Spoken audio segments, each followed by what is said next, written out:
Alright, here I am on the Ford Avenue Railroad crossing in Wyandotte, Michigan.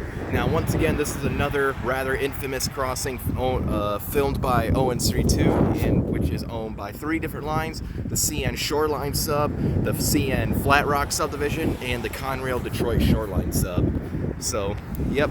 And I think out of all crossings that I've seen so far, this one retained to the most of it.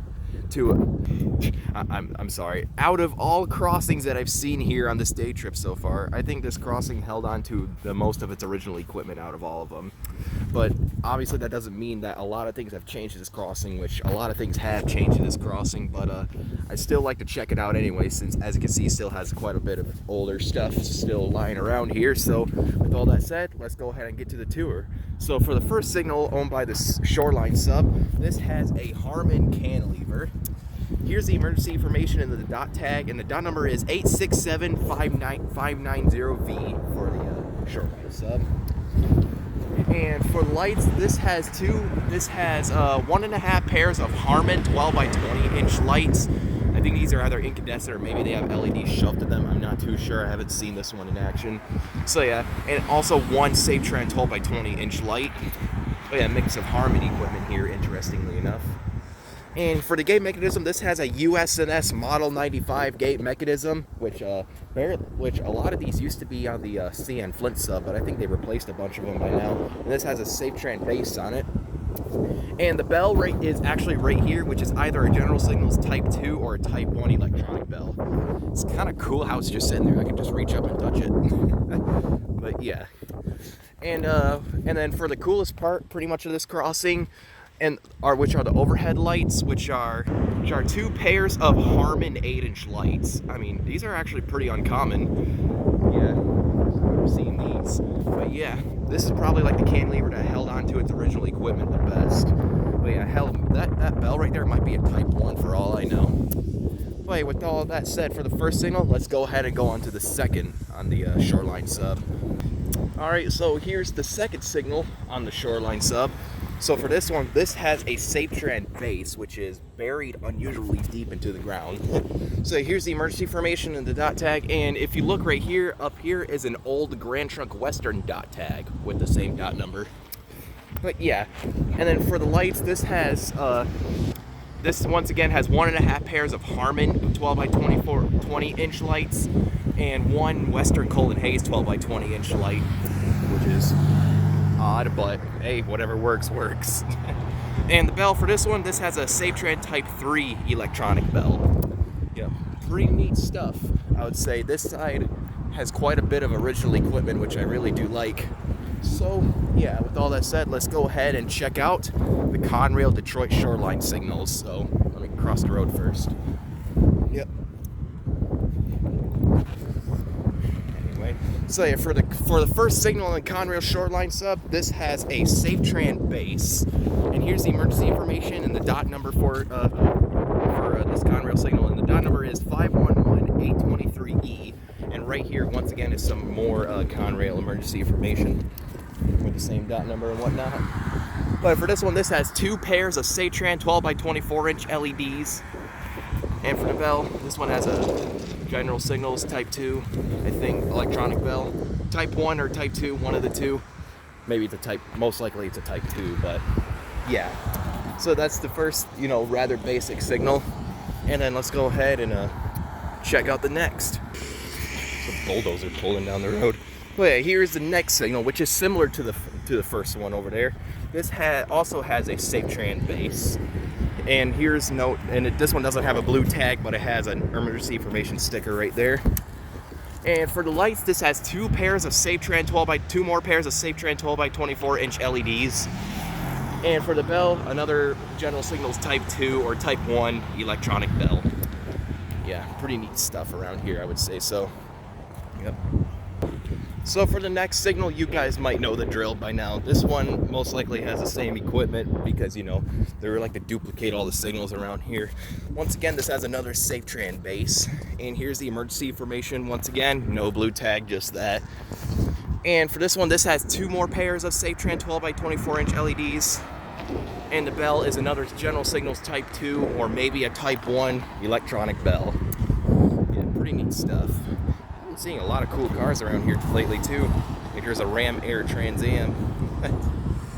Seen a lot of stuff. Thoroughly enjoying this, so let's go ahead and wait for those to go by. Now to cross the road.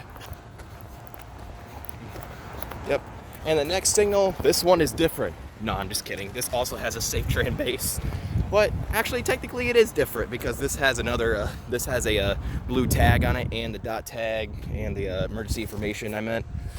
And for the lights, this has 2 more pairs of safe tran 12 by 24 inch LEDs. And for the bell, another General Signals Type 2 electronic bell. Yep. And that pretty much concludes the Conrail tracks of the line. Now let's go ahead and check out what the Flat Rock subdivision side has to offer. But yeah, here are the last 2 signals. This one also retained to a lot of its original equipment as well. So for this one, this has a Harman base. And here's the emergency information and the dot tag for the Flat Rock sub. For this one, the dot number is 258091Y. And for this one, for the lights, this has 2 pairs of Harman 12 by 24 inch lights. Once again, these ones may have, you know, LED shoved in them. Oh wait, no, I'm sorry. This has 1 pair of Harman 12 by 24 inch lights and 1 pair of Western Cullen Hayes 12 by 24 inch lights, which is kind of neat. And then for the bell, for this one, this has a Safe Tran Type 3 electronic bell. Yep. Wait, aren't those like 12 by 20 or 12 by? I think these are 12 by 20s. Yeah, the discs are I would say like 20 inches, not 24 inches. It was kind of hard to tell between the blending of the two. It's a bit weird, but hey, whatever works, works. It ain't stupid if it works. But yeah, and also I also like to mention this. I also really like the Operation Lifesaver stamps into the sidewalk where it says "See Tracks, Think Train." If you may have noticed, there's one over there as well. But I just want to look at that real quick as well. The "See Tracks, Think Train" sign, because after all, this is a very, very wide crossing that you may need to watch out for stuff on. So let's go ahead and cross the road to the final crossing right here. So for this one, this has another Harman cantilever. Here's the emergency information, again in the dot number, which is pretty much the same as I just showed over there. And for the lights, this has 2 more pairs of Safe Tran 12 by 24 inch LEDs. Yeah, I think these are LEDs. Yep.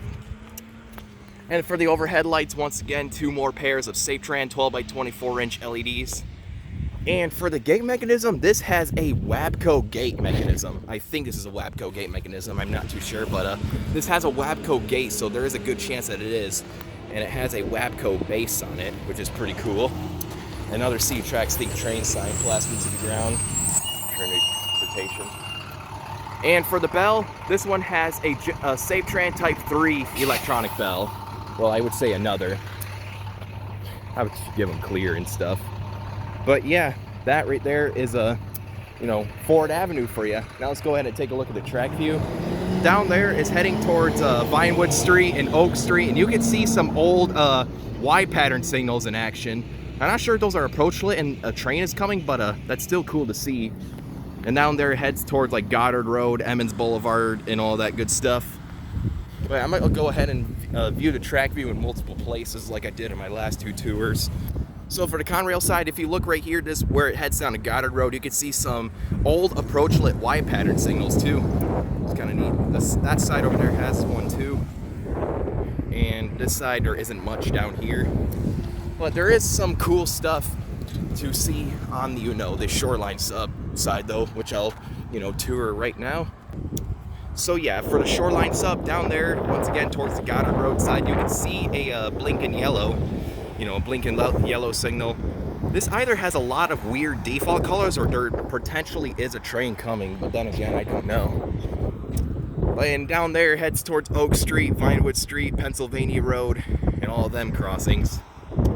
But yeah, with all that said, this is the Ford Avenue Railroad crossing in Wyandotte, Michigan, owned by the 3 lines, the trio, Shoreline sub, Conrail Detroit, and CN Flat Rock. Once again, here's 1 relay case, 2 and 3 relay cases for this one. But yeah, that said, over and out.